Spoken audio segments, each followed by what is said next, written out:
기적이 일어납니다. 예수님 부활하셨습니다. 할렐루야. 아멘. 예수님의 부활과 부활절에 대해서 말씀을 나누겠습니다. 인간 최대의 절망은 무엇일까요? 가난일까요? 질병일까요? 인간 최대의 원수가 무엇일까요? 공의일까요? 행복일까요? 인간 최대의 슬픔은 무엇일까요? 사업의 실패일까요? 사랑의 실패일까요? 그것은 죽음입니다. 그렇다면 인간 최대의 기쁨은 무엇이겠습니까?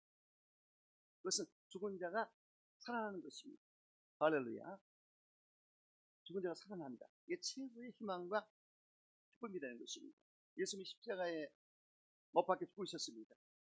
금요일 날 오전 9시에 십자가에 매달리셨다가 오후 3시에 운명하셨어요. 그리고 바로 해가 지면서 안식일이 시작되었고, 유대인들 안식일에는 아무것도 안 합니다. 하지 않습니다. 모두 꼼짝하지 않고 회당에서 예배를 드리는 일만 하였습니다. 토요일에 안식일이 끝났습니다. 이미 밤이 되어 주일 새벽이 되었습니다. 이런 여자들이 예수의 무덤을 찾아왔습니다. 여자들은 걱정하면서 향을 가지고 떠났습니다. 무덤을 막고 있는 돌을 어떻게 치울 수 있을지 걱정하고 떠났습니다. 이스라엘의 당시 장례는 돌 속에 시체를 넣고 돌로 막는 문화였습니다. 그러니까 아리마떼 요셉이라고 부자거든요. 그 묘실에 예수님을 모셔서 니고데모와 함께 모셔서 안치시켰는데, 이 부울인데 이 큰 바위가 있는 그 위에 세마포에 싸서 시체를 올려놓고 돌문을 닫으면 이렇게 되어 있는데, 여인들이 막상 도착해 보니 돌이 옆으로 굴러져 있었습니다. 이상히 여기고 들여다보았습니다. 그런데 예수님의 시체가 없어졌습니다. 빈 무덤이었습니다. 그때 두 천사가 보였습니다. 여자들은 너무나 무서워서 오르 땅이 됐습니다. 그때 두 천사가 말하기를 어찌하여 산절 죽은 자 가운데 찾느냐, 여기 계시지 않고 살아나셨습니다. 갈릴리에 계실 때 너에게 어떻게 말씀하신 것을 기억하라. 인자가 죄인의 손에 넘겨 십자가에 못 박히시고 제3일에 다시 살아납니다. 이렇게 말씀하셨습니다. 할렐루야. 예수님은 공생의 기간 동안에 자신의 장사에 대해서 사흘 만에 다시 살아날 것을 6번씩이나 예언하셨습니다. 그래서 예수님의 부활의 소식은 성경 예언의 성취인 것입니다. 갑자기 부활한 게 아니라 이미 예언된 대로 성취된 것을 알 수가 있습니다. 예수님의 부활은 그야말로 굿뉴스입니다. 해피뉴스입니다. 빅뉴스인 것입니다. 할렐루야. 오래전에 영국의 웰링턴 장군이 군대를 이끌고 프랑스의 나폴레옹 군대와 싸우기에 전선으로 출발을 했습니다. 그 당시에 사는 남편과 사는 자식을 전쟁터로 보낸 사람들뿐만 아니라 런던과 모든 영국 국민들은 전쟁터에서 승전보가 날아오기를 간절히 기다리고 있었습니다. 오토루에서 서로 평대하게 대처하고 있는 소식이 들려왔습니다. 이 전쟁에서 누가 이길 것인가, 질 것인가, 내 아들 내 남편은 무사할 것인가, 답답하고 초조한 시간을 보내고 있을 때 전선에 소식이 들려왔습니다. 영국군이 나폴레옹 군대에게 참패를 당했다. 이런 소식을 받았습니다. 하늘이 무너지고 땅이 꺼지는 소식이었습니다. 이 슬픔의 소식은 온 런던 시민들을 탄식의 도가니로 만들어 모두들 발을 동동 굴리며 어찌할 줄을 몰랐습니다. 주식값이 뚝 떨어졌습니다. 이렇게 절망의 깊은 밤을 보내고 난 다음날 새벽 전선에서 한 소식이 들려왔습니다. 웰링턴 장군의 군대가 참패를 당한 것이 아니고 나폴레옹 군대가 참패를 당한, 딱불로 잘못 전달한 것이죠. 그래서 정말 짙은 안개만큼 침울했던 이 영국의 국민들이 갑자기 환희와 기쁨으로 됐다는 것입니다. 그래서 사람들이 거리에 뛰쳐나와서 소리 지르며 함께 얼싸안고 춤을 췄다고 합니다. 여러분, 예수님의 죽음은 절망의 소식이지만 그러나 예수님의 부활은 희망과 기쁨의 소식인 것입니다. 할렐루야. 예수님이 십자가에서 죽으실 때 우리가 받을 심판을 대신 받으시고 우리가 지불해야 될 죄삭을 지불하셨습니다. 그리고 대부를 받으신 것이죠. 왜냐하면 인류의 대부제의 자격으로서 십자가 위에서 엘리엘리라마 사박다니, 하나님 어쩌면 나를 버리셨나요? 탄식을 하면서 우리 하나님 아버지가 엄청나게 벌을 주셨어요. 인류의 죄악이 너무 크기 때문에 그걸 예수님이 다 걸머졌는데 엄청나게 정말 진노하시면서 심판을 내리신 것입니다. 대부를 받으셨습니다. 그리고 죄삭을 지불하셨습니다. 죄삭은 사망인데 우리 예수님이 십자가에서 죽으심으로 피 흘려주심으로 그 보혈의 은총으로 값을 주변에 버려주십니다. 속량이란 말이 값주고 샀다는 뜻인데 예수님이 십자가에서 보혈을 흘려주심으로 그걸 값주고 산 것입니다. 그리고 결국 부활하실 때 사망 엄부를 철폐하시고 마귀를 무장시키셨습니다. 사망도 음부도 예수님 잡아놓을 수가 없었습니다. 모든 인간들은 사망과 음부가 잡아버리지만 우리 예수님은 사망과 음부를 딛고 이루셨습니다. 이게 놀라운 일이죠. 인류 역사상 그런 분이 없습니다. 사망도 음부도 예수님 잡아놓을 수가 없습니다. 그리고 마귀를 무장시켰다. 마귀가 얼마나 악한 존재고 얼마나 계율이 뛰어난 자입니까? 이 영적인 존재인데 해결할 수가 없습니다. 그러나 예수님이 부활하실 때 완전히 사탄의 마귀 머리통을 깨뜨린 것입니다. 마귀는 예수님이 돌아가셨을 때 숨을 쉬어서 엄청 쳤습니다. 우리가 이겼다.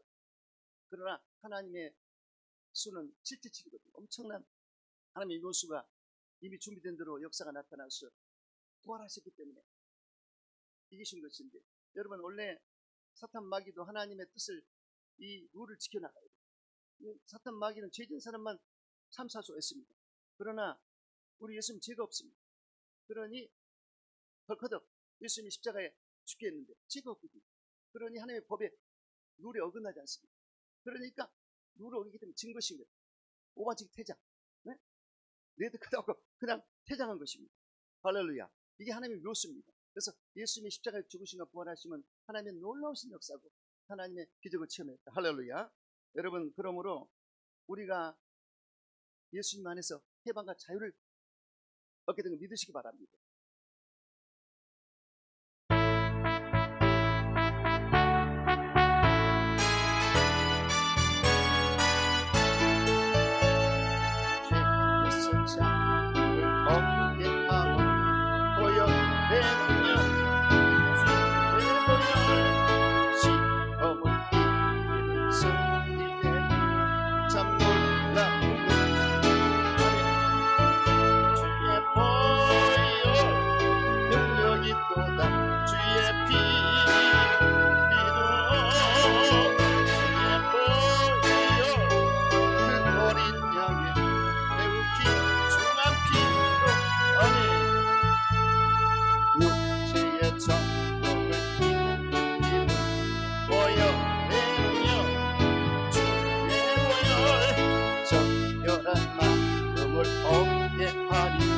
참 놀라운 능력, 아멘 아멘. 주의 보혈 능력이 또다. 주의 피 흘려 주의 보혈 그 어린 양의 매우기 중한 피로다. 내 맡기는 것 보혈의 능력, 공정한 복으로 만드시니 참 놀라운 주의 보혈 능력이 또다. 주의 피 흘려 주의 보혈 그 어린 양의 매우기 중한 피로다.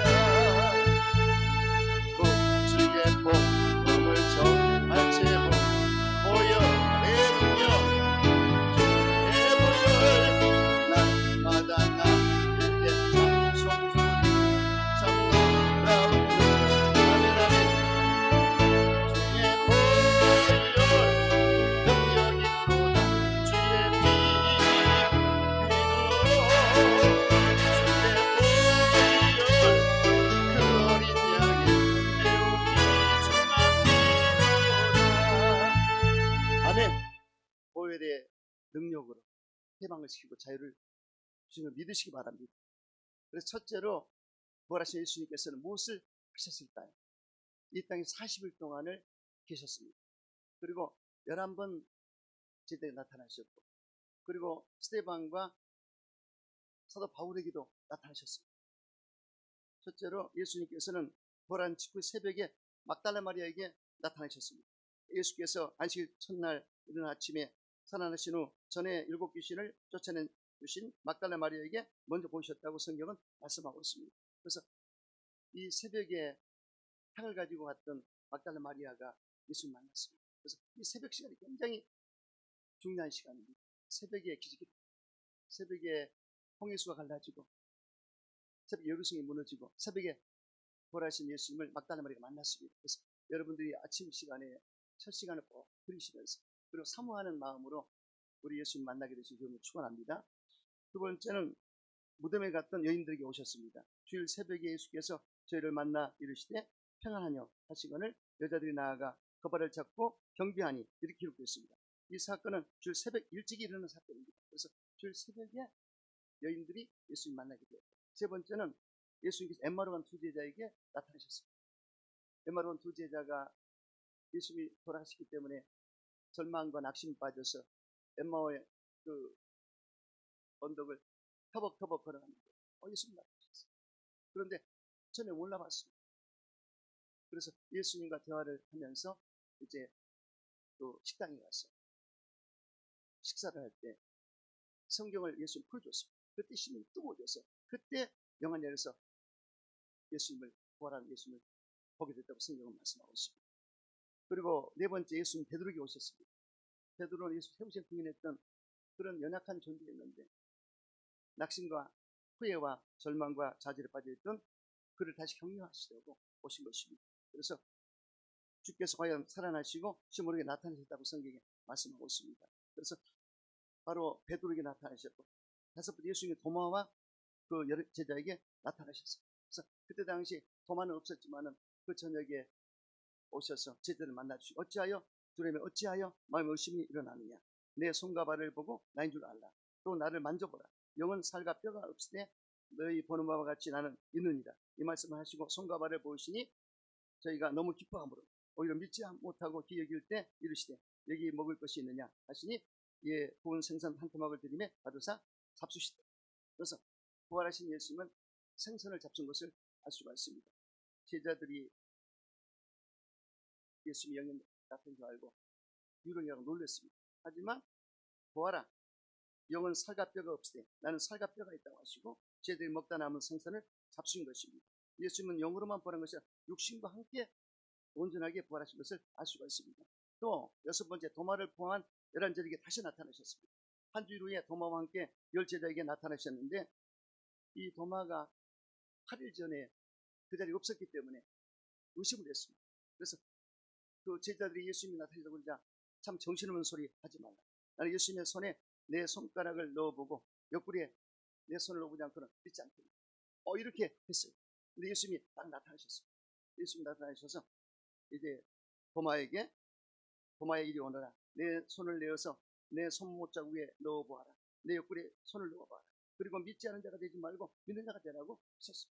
도마는 너무나 놀랍고 감탄해서 그 자리에서 그는 나의 주님이시여 하나님이시여 이렇게 탄성을 드렸습니다. 그래서 여러분 원래 예수님은 하나님이시지 않습니까? God-man이신데 이 도마가 의심했지만은 부활하신 예수님을 바라보고 아이고 하나님이시다 주님이시다 이렇게 한 것을 알 수가 있습니다.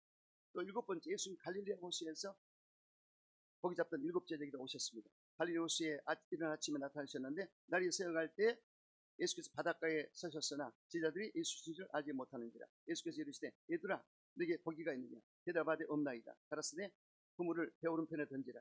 그럼 얻으리라 하시는데 이에 던졌더니 고기가 많아 그물을 들 수가 없더라. 이렇게 바로 역사가 나타났습니다. 그리고 베드로에게 말씀하셨어요. 3번씩 부인했기 때문에 창피해서 이 베드로가 물속에 들어가 버렸어요. 예수님 오실 그래서 일이 나오는 물에서 나왔습니다. 창피하니까 들어갔지만 나와서 예수님이 베드로에게 질문하셨습니다. 요한을 시모나 내가 이 사람을 나를 사랑한다. 필요 친구의 사랑. 그랬을 때 주님 그러하나이다. 내가 주님을 사랑한 줄 주님이 아신다. 또 한 번 물었습니다. 또 요한을 시모나 사람을 사랑한다. 필요 친구의 사랑 말이다.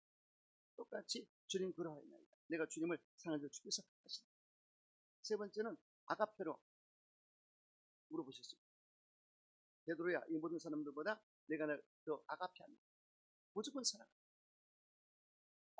이렇게 질문했습니다. 그러니 뭐 쩔쩔매는 거죠. 베드로가 근심하여 이르되 주님 모든 것을 아시오매 내가 주님을 사랑하신 줄 주께서 하시다. 이렇게 했습니다. 그랬을 때 예수님이 3번씩 물어본 이유는 3번 부인했던 베드로의 마음을 달래준 것이고 위로해 준 것입니다. 하나님은 그렇게 위로해 하나님이세요. 우리가 잘못하고 죄를 짓을 때 그냥 막무가내로 심판하거나 질책하거나 그렇게 하지 않습니다. 항상 긍휼과 자비를 베푸시고 용서를 받을 수 있도록 성령님이 도와주거든요. 그래서 여기에 베드로가 결국은 그 마음이 많이 지금 이제 치료를 받게 됐는데 예수님 뭐라고 그랬습니까? 너희가 젊어서는 마음대로 뛰뛰는 것을 당했지만 네 마음대로 했지만 늙어서는 네가 원치 않은 것을 갖게 됐다. 그 나중에 베드로가 십자가에 까꿀로 매달려서 순교할 것을 말씀한 것입니다. 그래서 이렇게 예수님은 말씀하셨고 또 8번째 갈릴리 산에서 11제자에게 오셨습니다. 그리고 지상명령을 내렸습니다. 11제자가 갈릴리에 가서 예수가 명하시던 산에 이르러 예수를 배웠고 경배하나 오히려 의심하는 자도 있더라. 예수께서 나와 일로 가라사대 하늘과 땅의 모든 권세를 내게 주셨으니 그러므로 너희는 가서 모든 족속을 제자를 삼아 아버지와 아들과 성령 이름으로 세례를 주고 내가 너에게 분부한 모든 것을 가르쳐시키게 볼지어다 내가 너희와 항상 함께 있으리. 할렐루야. 지상명령입니다. 그리고 예수님께서는 9번째 500명의 사도 일시에 나타났어요. 500명이 지켜보는 곳에 나타나셨어요. 그 후에 500여 명의 형제 일시에 보이셨나니 그 중에 지금까지 태반이나 살아있고 어떤 이는 잠들었다 죽었다는 얘기죠. 한두 사람이 주님을 본 것이 아니라 500명이 동시에 보았으니 500명이 다 체면술이 걸렸다고 할 수가 없습니다. 동시에 예수님을 보게 됐습니다. 10번째 예수님 야고보에게도 오셨습니다. 그 후에 야고보에게 보셨으니 그 후에 모든 사도들과 나타났다. 그리고 11번째 부활 후 40일째 되는 날 감난산에 승천하시면서 마지막 모습을 보이셨습니다. 40일에 감난산 배단위 근처에 승천하실 때 제자들을 데리고 가서 축복하시고 제대 보는 가운데 바로 승천에 올라가셨습니다. 예수께서 저를 데리시고 배단위 앞까지 나가사 손을 들어 제게 축복하시더니 축복하실 때 제가 늘 떠나 하늘로 올라오시니 제자들은 예수님이 하늘로 올라가는 것을 친히 보았습니다. 이때 피로 입은 두 천사가 그들 옆에 서서 갈릴리 사람들아 왜 하늘을 쳐다보느냐. 하늘로 올라가신 이 예수님은 내가 본 그대로 오시리라. 할렐루야. 제 이름을 약속하신 거죠. 다시 이 모습으로 오시리라. 11번째는 12번째 이 순교를 했던 스데반이 돌에 맞아 순교할 때 영안에서 보니까 하나님 보좌 우편에 서서 예수님이 스데반을 그 영혼을 받으려고 손을 내밀고 이렇게 하셨습니다. 여러분 예수님은 우리에게 서서 기다리십니다. 할렐루야. 제가 예전에 오사리금식 기도원 할렐루야 성전에서 주님 만났을 때도 서서 이렇게 환상 중에 맞이해 주시는데 저를 안고 뱅글뱅글 돌리시는데 그 황홀함은 이루 말할 수가 없었어요. 제 개인적인 체험입니다. 그때 제가 주님 만났기 때문에 주의 중으로 갈 수가 있었어요. 그래서 그럴 수가 있어요. 저는 개인 체험이기 때문에 참고로 안 삼았어요. 성경은 다 믿으시되 개인적인 체험이 있을 수 있는데 그 참고로 보시면 되는데 이렇게 정말 우리 예수님은 만나줄 수가 있습니다. 스데반이 순교할 때 그 영혼을 지키기 위해서 서서 그 영혼을 받은 것을 볼 수가 있습니다. 그리고 담석 도생에서 사울이라는 청년이 혈기가 등등해서 예수 믿는 사람을 잡아들이려고 하는데 하늘에서 빛이 냈습니다. 엄청난 빛이 냈습니다. 태양보다 더 밝은 빛이 냈습니다. 놀라서 자빠지고 말았습니다. 넘어지고 말았습니다. 그때 사울아 사울아 내가 어찌 날 핍박하냐. 주 네 신이 있다. 나 내가 핍박하는 것이오. 사울이 율법주의자가 바로 유대교의 아주 열심 당원이었던 이 사울이 느닷없이 예수 믿는 사람 잡아들어 갔다가 부활하신 주님 만나버렸습니다. 이것도 하나의 은혜입니다. 그래서 이 눈이 멀어버렸어요. 눈을 뜰 수가 없어요. 눈에 비를 껴가지고. 그래서 예수님께서 성에 들어가 아나니아는 성전에서 것이 안수를 받아. 아나니아에게는 서른 청년이 올 텐데 안수해 줘라. 아 주님 그 사람은 우리 해코지 않은 아주 나쁜 사람인데 악행을 저지른 사람이 어떻게 그럴 수 있습니까? 아니다. 나의 택한 그릇입니다. 임금들과 이방인들에게 복음을 전하다가 엄청난 고난 받았습니다. 나의 택한 주입니다. 할렐루야. 이래서 안수를 받고 성령을 충만히 받아서 사울이 바울이 된 것을 알 수가 있습니다. 그래서 이렇게 하나님이 필요할 때 역사하세요. 그래서 우리가 지금 이 세상을 살 때도 필요할 때 하나님이 역사하시는데 개인마다 다릅니다. 하나님 부활의 주님 오셔서 만나줄 수가 있어요. 여러분 이 부활의 아침에 주님 만나게 되시길 주님을 축원합니다. 두 번째는 오늘 부활절을 맞이해서 우리 신앙 자세는 어떻게 할까요? 부활의 이 아침에 주님을 사모하는 마음을 갖게 되시길 주님을 축원합니다. 사모하는 마음, 여러분 사모하는 마음이 있어야 됩니다. 주님을 사랑하는 마음과 사모했을 때 사랑을 받게 되고 만나게 됩니다. 오늘 본문에도 보세요. 이른 아침에 새벽에 향을 가지고 갔던 이 여인이 예수님을 만난 역사가 나타났습니다. 그것은 사모했기 때문입니다. 이와 같이 제 경험으로는 정말 주님을 만나겠다는 열정으로 부르짖으면 주님 찾으면 만나주세요. 그런데 그냥 보통 대충 적당히 하면 절대로 만날 수가 없습니다. 그래서 뭔가 좀 달라요. 열정과 열심과 주님을 향한 사모함이 넘칠 때 만날 수가 있습니다. 그래서 여러분들이 기도를 한다고 하지만은 사람은 등 따스고 배부르면 기도가 잘 안 됩니다. 그러나 내 발에 등이 불에 떨어질 때 그때는 뭐 여지없이 무릎 꿇게 되어 있습니다. 그럴 때 그 위기의 순간에 주님 만나고 아직까지 믿을 부분이 있기 때문에 의지를 안 하는데, 그래서 여러분들이 주님 만나기 위해서는 분명히 무릎 꿇고 주님과 관계를 맺어 가장 고독하고 어려운, 가장 내 인간의 힘으로 할 수 없을 때 그때가 주님 만나요. 아멘이십니까? 그래서 그런 마음이 있어야 만날 수가 있습니다. 그래서 여러분 어쩌든지 야곱도 그러지 않습니까? 어려운 순간에 베드로에서 하나님 만나지 않습니까? 이와 같이 내가 분명한 목적을 가지고 기도도 해야 되는 것입니다. 그럴 때 만날 수가 있어요. 그래서 성경에 보면 주님을 사모하라고 그랬습니다. 주를 향하여 손을 펴고 내 영혼이 마른 땅같이 주를 사모합니다. 시편이 되고 이런 사모함이 있어야 됩니다. 그래서 참 제 일생을 볼 때도 이 사모함이 있었기 때문에 주님 만나고 주 일을 하는 것입니다. 근데 뭐 대충 적당히는 있을 수 없고 신앙생활에 있을 수 없습니다. 그래서 여러분들이 이번에 부활절에 정말 부활의 주님을 사모하심으로 그분을 만나시고 체험하심으로 여러분 삶 가운데 필요한 것들을 부활의 역사 가운데 기적을 체험할 수 있도록 이런 역사 있게 되신 그런 축원합니다. 또 말씀을 사모해야 돼요. 여러분 내가 주의 법도를 사모하였사오니 주의 의로 나를 성소하게 하소서. 이 시편기에 다윗의 고백입니다. 법도를 사모해야 돼요. 그러니까 얼마나 말씀을 사모하겠습니까? 여러분들이 이 말씀을 사모하는 것도 내가 우선 힘들어야 됩니다. 어떻게 하면 이 돌파할 수 있겠어요? 그럴 때 말씀 한 구절이 나를 잡아주면 그렇게 힘이 날 수 없습니다. 그래서 제가 이 주중 길을 가는 동안에 힘들고 어려울 때 버틸 수 있었던 것은 말씀입니다. 정말 어려울 때, 그런 확신이 없을 때도 말씀으로 주셔. 정말 내가 신학적으로 어떻게 내가 과연 양의 편에 선지한가 했을 때도 말씀을 주셔. 그래서 그때그때 말씀이 귀신을 쫓아낼 때도 축사의 말씀을 주셔.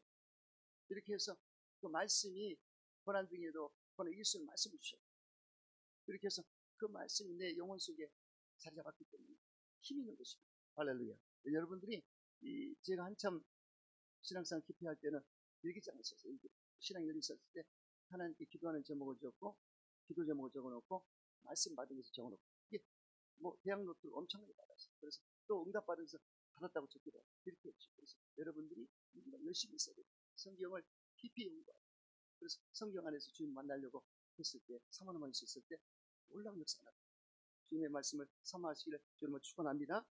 주의 구원을 사모해야 됩니다. 주의 구원을 사모하는 자로 항상 말하기를 하나님 강대하시다 하게 하소서. 그래서 주의 구원을 사모합니다. 그래서 우리가 예수 믿고 영혼은 구원받았지만은 또한 우리 삶 가운데 필요한 것들이 있습니다.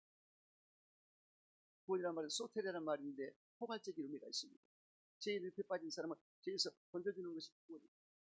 그리고 질병에 빠진 사람은 건져주는 게 구원입니다. 정신병 빠진 사람 건져주는 게 구원입니다. 할렐루야. 예수님은 그런 일을 하셨고 교회는 그런 일을 해줘야 돼요.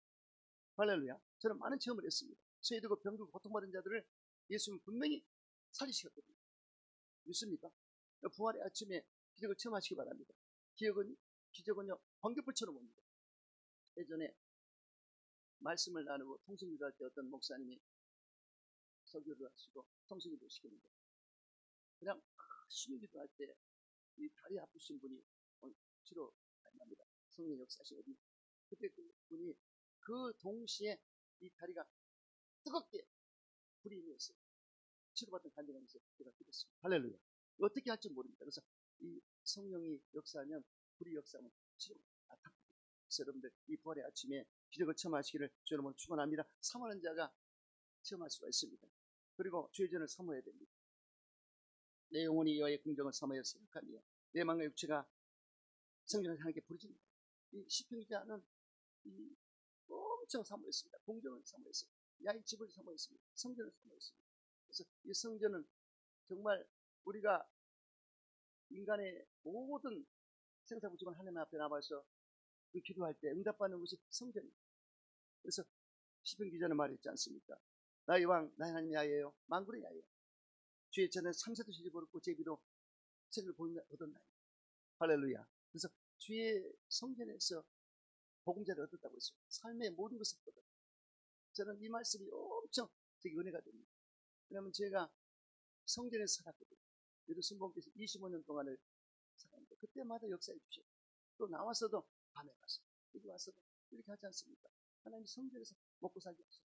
할렐루야. 근데 여러분들도 성전에 나오시면 주님 만나시고 이 성전에서 하나님 주신 은혜와 기적을 체험하시고 복을 받게 되시기를 주님을 축원합니다.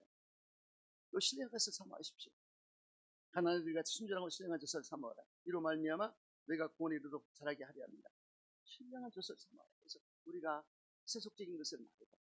우리가 교회 나오면 다 세속을 떨어버리고 세상 것을 한대로 신령한 젖을 사모해야 됩니다. 신령한 것을 바라보고 하나님을 바라볼 수 있고 항상 하나님과 교통할 수 있고 이런 삶을 사시기를 축원합니다. 또 하늘의 본향집을 사모해야 됩니다. 이 땅은 어차피 유한한 세상입니다. 오래 갈 수 없어요. 여러분 세상은 유한한 세상이고 찰나적이고 다 지나갑니다. 결국 하나님 나라가 임하지 않습니까? 세상을 하나님 접수할 때가 오지 않습니까? 그래서 천년만년 살 것처럼 이 땅에 코박고 살면 절대 안 되죠.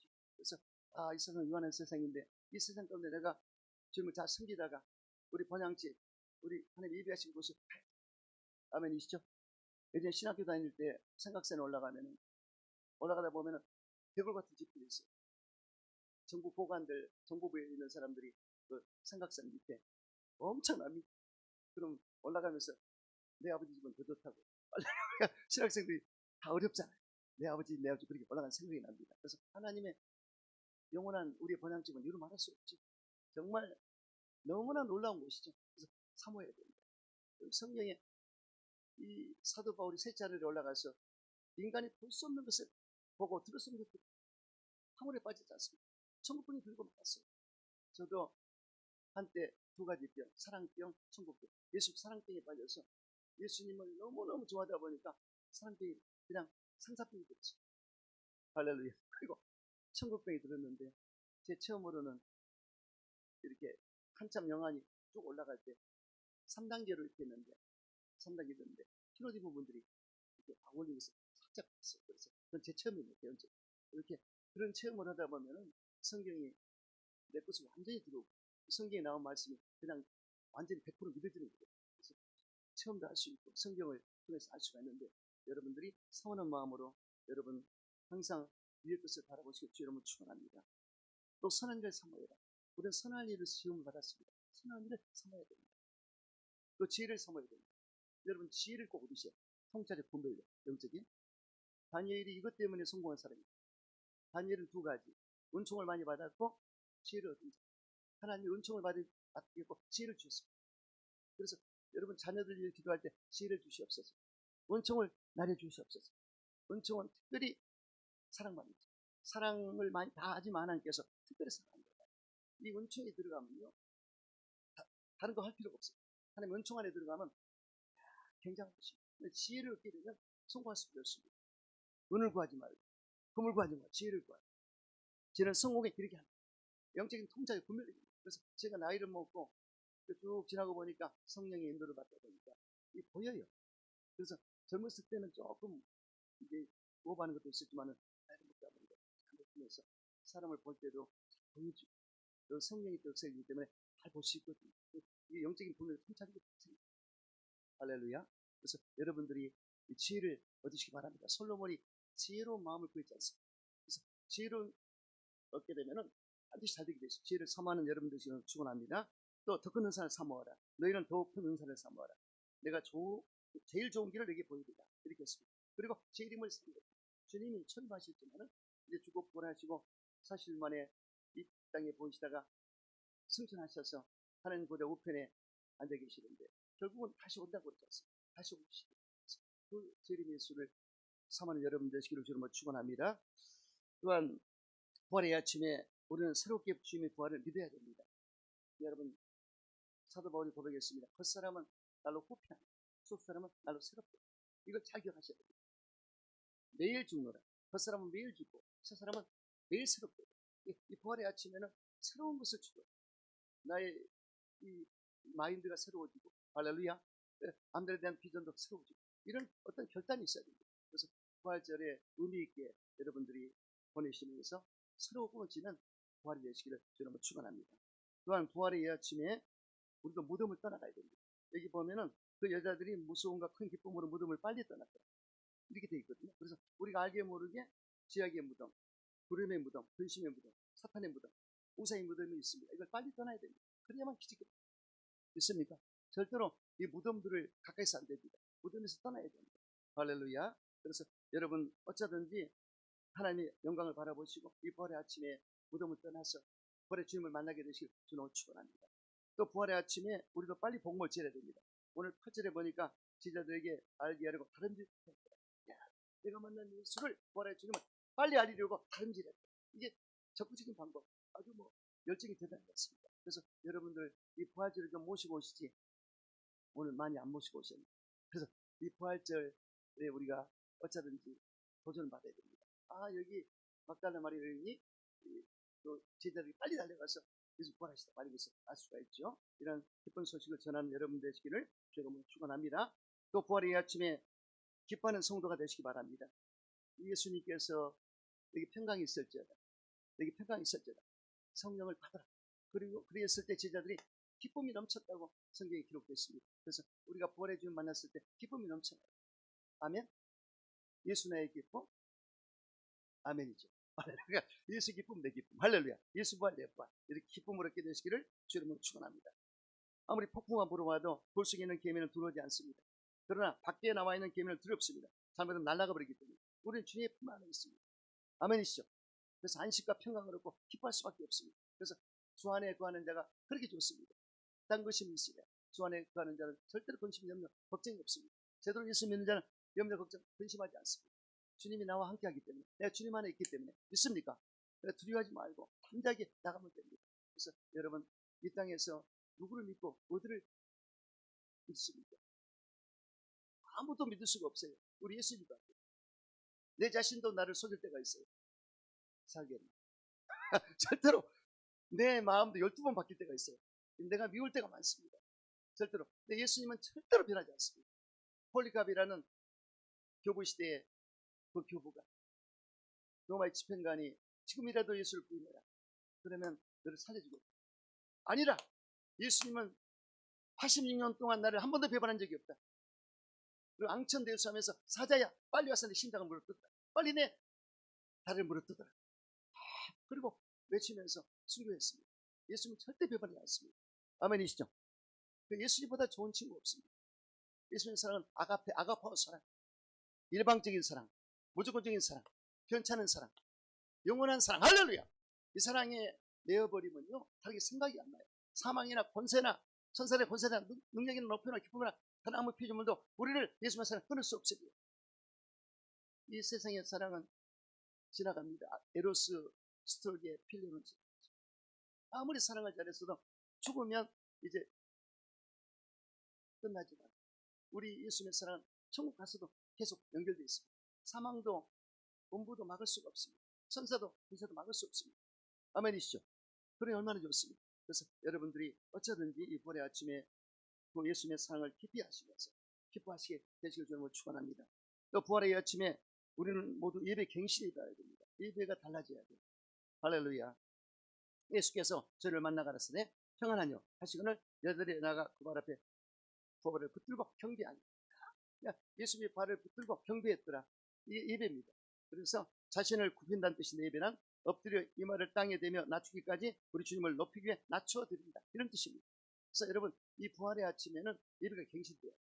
내가 어떤 예배로 자소로 예배를 드렸는가 잘 생각해 보시고 예배 경건성, 예배 정말 주님을 만나겠다는 그런 마음으로 예배를 준비하시기 바랍니다. 그래서 오늘 찬양도 너무 좋았고 아주 좋은데 주님 앞에 항상 주님을 만날 수 있는 내가 오늘 주님 만나야 되겠다. 아멘이죠. 말씀 받아야 되겠다. 이런 마음이 필요합니다. 저는요, 예전에 여기 순복음교 예배 드릴 때 지극 정성을 드렸습니다. 집사님과 같이 2시간 전에 가요. 그래서 정문 쪽에 기다리는 사람이 있고 사이드 쪽에 들어간 사람인데 거리 사이드 쪽에 들어가야 관계성 앞으로 오거든요. 거기 가서 아주 그냥 문만 열면 달려가가지고 앞자리에 앉으려고.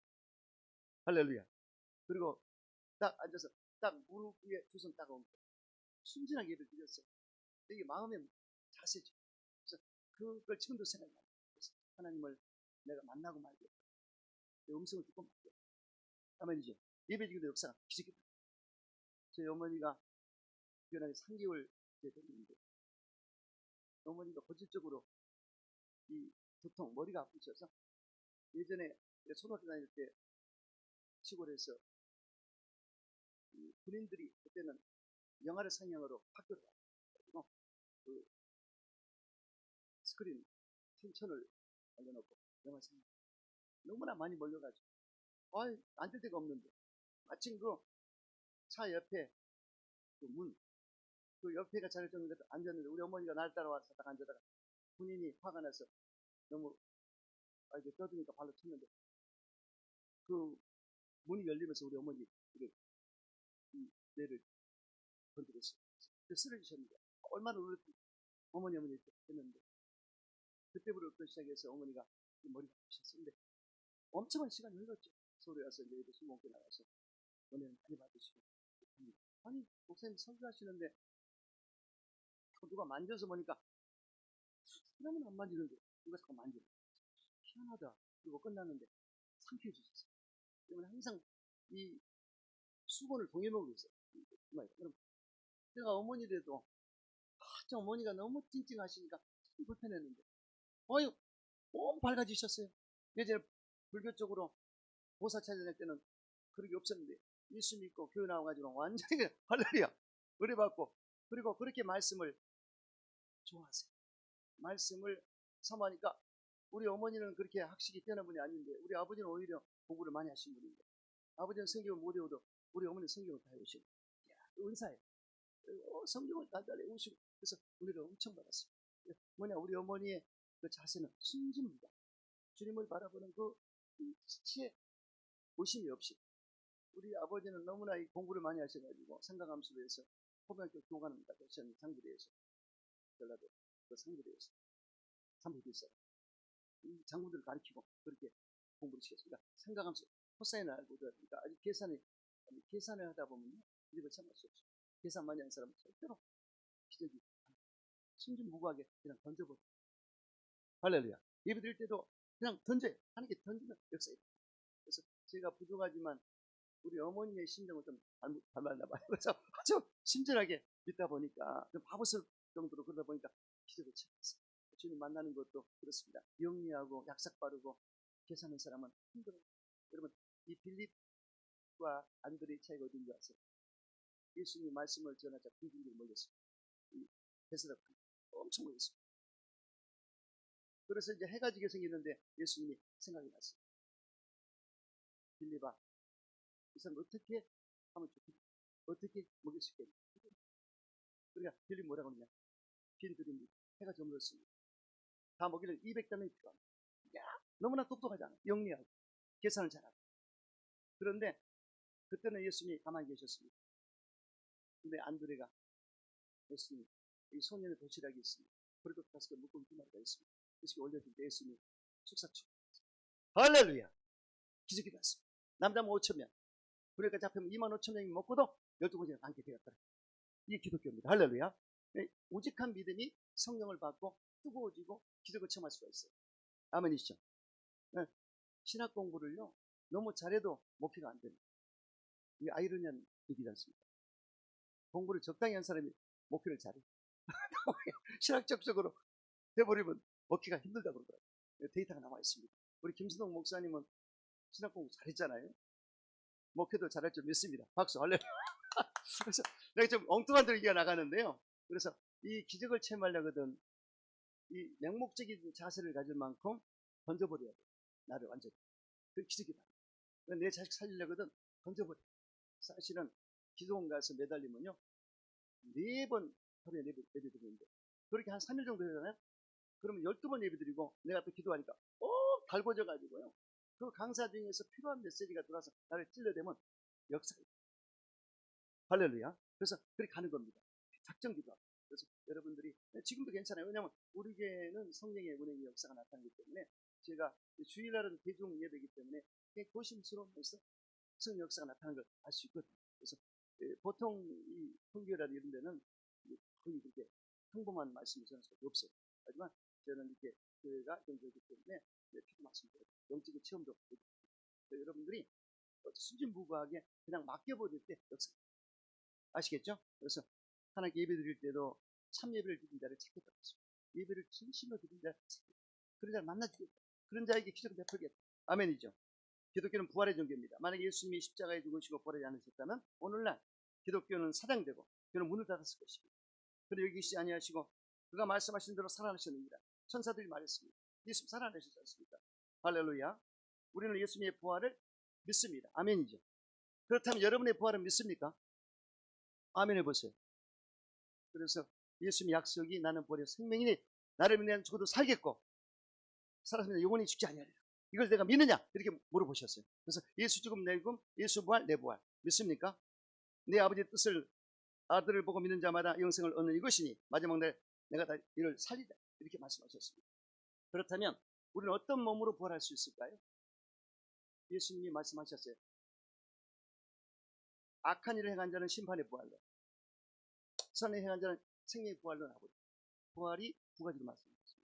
여기에 악한 일을 행하는 자는 하나님을 떠난 자, 떠나 있는 자, 인본주의로 사는 자, 이들을 말한다. 이들은 심판의 벌을 받게 된다. 이들은 구원을 받지 못한 자들로서 저기 떨어지게 되고 불가용 타는 못에 마귀와 함께 던져지게 된다는 것입니다. 그러나 이 세상에서 탕자처럼 살다 할지라도 회개해서 주 예수를 믿고 함께 돌아와 하나님 섬기는 자들은 구원을 받고 생명의 부활을 얻게 된다는 것입니다. 이 차이가 있습니다. 그래서 메타노니아, 방향을 돌이켜서 예수님을 영접하고 하나님 아버지를 섬길 때 이전 것은 지나갔으니 보라 새 것이 되었다. 새로운 피조물이 되었다. 믿습니까? 이렇게. 그래서 여러분들이 어떻습니까? 예수님의 부활을 믿으시죠? 여러분 부활을 믿습니까? 그래서 공덕동에 있을 때 내가 사역할 때 백무희 장로님이 이모 권사님에게 예배 드리고 이제 식사 나눌 때 권사님 지금 죽어도 청구할 자신 있으면 청구하시겠습니까? 가봐야 알죠. 야 그런 답이 어딘지 가봐야 알죠. 그래서 믿은 사람은 그렇게 답변 안 하거든요. 근데 성경을 잘 보시면요. 내가 진실로 내게 이루니 내 말을 듣고 또 나보신 이를 믿는 자는 영생을 얻었고 심판이지 않으니 사망의 생명을 옮겼느니라. 옮겼다고 그러지 않습니까? 이걸 기억하셔야 됩니다. 그냥 예수를 믿으면 이미 사망의 생명을 옮겼다. 거듭나면 옮겨버린 거예요. 이해가 됩니까? 그래서 여기에 영벌 사망에서 영생 생명으로 옮겨졌다. 예수 믿을 때 아멘이죠. 그리고 그가 우리를 흑암의 권세에서 건져내사 산의 아들로 옮겨졌으니 그 아래에서 속량 제삼을 받았다. 그래서 이 나라가 바뀌었어요. 마귀의 나라에 있던 사람이 예수를 믿고 거듭남으로써 어떻게 산의 아들 나라로 옮겨졌다고 되어 있습니다. 이미 우리 옮겨졌어요. 우리 국적이 이미 달라졌습니다. 아멘이시죠. 그리고 베드로전서 2장 9절 10절에 너희를 어두운 데서 불러내어 그 귀한 빛에 들어가게 하신 이 아름다운 덕을 선포하게 하십니다. 내가 저는 백성이 아니더니 이제는 하나님의 백성이요 저는 공의를 얻지 못하더니 이제는 공의를 얻으리라. 그래서 마귀의 종에서 하나님 백성이 되었다고 성경 말씀하고 있습니다. 택하신 족속이요 왕같은 지상들이요 그의 나라에 소된 백성이라. 할렐루야. 우리 아이덴티티입니다. 그래서 국적이 바뀌고 우리가 분명히 우리의 위치가 바뀌고 정체성이 달라졌습니다. 믿습니까? 이걸 확실히 믿고 나갈 때 힘이 있는 것입니다. 그래서 여러분 항상 믿음으로 부활을 영광을 받아들이는 주님을 축원합니다. 자 그렇다면 우리는 어떤 모습으로 부활할까요? 부활할 때 죽어서 장세되었던 몸이 그대로 부활하는 것은 아닙니다. 부활할 때는 신령한 몸으로 영광의 몸으로 부활하게 되는 것입니다. 콩이나 옥수수 알갱이를 심으면 그것은 썩어 없어지고 그와 똑 닮은 다른 알갱이가 열매를 맺듯이 우리가 죽으면 요 모습 요 나이 그대로 부활하는 것이 아닙니다. 부활할 때 우리 몸 영화로운 몸으로 부활이 되는 것입니다. 썩을 몸이 썩지 않는 몸, 약한 몸이 강한 몸, 추한 몸이 영화로운 몸으로 바뀌게 되리라. 아멘이시죠? 또 부활의 몸은 영만이 아니라 살과 뼈가 있는 몸입니다. 예수님 부활하시는 제자들 나타나실 때 내 손과 발을 보라. 나인 줄 알라. 또 나를 만져보라. 영과 살과 뼈가 없으되 너는 보는 바와 같이 나는 있느니라. 이렇게 했습니다. 그래서 이렇게 우리는 예수님의 부활해서 그 모습으로 부활하게 된다는 것입니다. 또 부활할 때 썩지 않은 불멸의 몸으로 부활한다고 했습니다. 죽은 자의 부활도 이와 같으니 썩을 것으로 신고 썩지 않을 것으로 다시 살며 욕된 것으로 신고 영광스러운 것으로 다시 살며 약한 것으로 신고 강한 것으로 다시 살며 육의 몸으로 신고 신령한 몸으로 다시 사나니 육의 몸이 있은즉 또 신령한 몸도 있습니다. 할렐루야. 또 부활할 때 하늘에 속한 몸으로 부활합니다. 그래서 첫 사람은 땅에서 났으니 그게 속한 자이거니와 둘째 사람은 하늘에서 났으니 하늘 형상을 그 아들을 통해서 얻게 됩니다. 아멘이죠. 이렇게 부활했을 때 이런 역사가 나타나고 또 부활할 때 태양과 같이 빛을 발하는 눈부신 몸으로 갖게 된다고 했습니다. 마태복음 13장 43절에 그때 의인들은 자기 나라에서 해같이 빛나는 자가 되리라. 이렇게 했습니다. 그래서 여러분 이 예수님 변화산에서 변화됐듯이 우리가 부활이 되면 엄청난 아름다운 용모로 바뀌게 되는 것입니다. 그래서 여러분 우리가 그 부활의 영광을 바라보고 항상 기쁨으로 살게 되시는 축원합니다. 또 부활의 천사같이 되리라. 우리가 지금은 이렇게 남녀가 부부간에 살지만 천국 가면은 이 남녀가 구분이 안 돼요. 천사처럼 부활이 돼요. 그러니까 천국 가면은 이 부부의 관계가 아닙니다. 형제입니다. 이렇게 살이. 그리고 부활의 몸은 영광이 다릅니다. 태영광 다르고 달영광 다르고 별영광 다르고. 뜻이 여러분 우리가 십자가 공로로 구원을 받았지만은 이 공력에 따라서 달라집니다. 여러분 십자가상의 한편 강도가 예수를 시인해서 구원받았지만은 공로가 없습니다. 헛거리 구원입니다. 그런데 여기에 사도 바울은 어떻게 했습니까? 엄청난 복음을 전해서 수교까지 했지 않습니까? 근데 똑같다면 말이 안 되죠. 그와 같이 이 공로가 있어요. 영광이 다릅니다. 해 같은 영광, 달 같은 영광, 별 같은 영광이 다릅니다. 그래서 공력을 쌓아야 되거든요. 예전 구신현 집사님 여기 전도 집회 나왔을 때 하나님께 공력을 쌓으면 평수가 달라집니다. 그런 말이 있었어요. 그래서 그것이 그랬던 말이 아닙니다. 엔젤리카라고 에콰도르의 18세 소녀가 입술에서 23시간 동안에 천국에 올라갔는데 이 아브라함의 빛과 다윗의 빛이 다르다는 거예요. 근데 느낀대요. 안 가르쳐줘도 저 아브라함이구나 다윗이구나 알 수가 있어요. 이 달라요. 영광이 다릅니다. 사도 바울도 사도 바울이 엄청난 큰 집에서 살더라고요. 그리고 신성용 박사라고 장로교의 신학자거든요. 나 신성용 박사를 좋아했어요. 신학자이기 때문에 기적을 안 했습니다. 장로교 신학자들 기적을 잘 안 믿고 신유라든가 축사 이거 전혀 믿지 않습니다. 그래서 그런데 그분이 이제 은퇴하고 천국에 대해서 이 논문을 쓰고 책을 만들다가 그냥 그 이성적인 사람이 지성적인 사람이 그냥 입신해 버렸어요. 그래서 그분의 주장입니다. 예수님이 세계시면 12계단이 있더라고요. 그래서 12번째, 11번째, 10번째, 9, 8, 7, 6, 5, 4, 셋 단계가 있더라고요. 그래서 첫 번째 단계는 선교자. 선교했던 선교사. 그리고 두 번, 세 번 이렇게 하면서 서너 번째 시골에서 어렵게 목회하신 분들. 이 오히려 큰 목회한 분들은 저 뒤쪽에 들어가요. 그 일 듣고 대단하시구나. 주님이 여러분 예수님은 풍찬 논수가 하시고 여우도 굴이 있고 참새도 거치가 있을 때 인자는 머리 둘 곳이 없거든요. 저는 항상 그걸 생각할 때 내가 죄송스러워요. 내가 이렇게 정말 어렵게 사는 것 하나님 은혜인데 예수님은 풍찬 논수가 하시고 어렵게 사시는데 생각할 때 이 무수의 소유였다. 무수였다. 이방 종교에도 성철 스님은 비록 지금 지옥가 있지만 본인 지옥 간다고 그랬습니다. 그러나 그가 구도자 일을 자기 종교에서 했을 때 대젖삼하고 그 조그만 골방에 들어가서 청결한 삶을 살지 않습니다. 그런 겁니다. 기독교에도 한경재 목사님이 엄청 청결했어요. 한경재 목사. 그리고 그 10억이나 되는 상을 받았을 때 그냥 다들 어려운데 봉헌했지 않습니까? 그렇게 선교했지 않습니까? 그래서 참 이게 굉장히 중요한 얘기입니다. 그래서 어쩌다 이런 얘기 했는지 모르겠지만 여러분들 우리는 주님 앞에 나갈 때 예수님만 잘하고 성령으로 봉사하는 영광을 목적으로 하면서 절대로 이 땅에 사는 동안에 현신의 권사님이 예전에 말씀하셨죠. 입신에서 올라간다. 천사가 집을 보여주는데 계집같이 조그만 데를 보여주죠. 그래서 아니 내가 지상에 있을 때 신유를 그렇게 베풀고 열심히 일했는데 어째 제 집은 이렇게 됐으면 너는 땅에서 영광을 받았잖아. 너 신유 연사했다고 사람들이 추앙하고 그냥 존경하고 예? 물질도 다 받고 너 보르던 같은 집에서 살았잖아. 그러니까 얼마나 놀랬겠어요. 그리고 주님이 그러시대 내 종 한경희 목사가 그랬어요.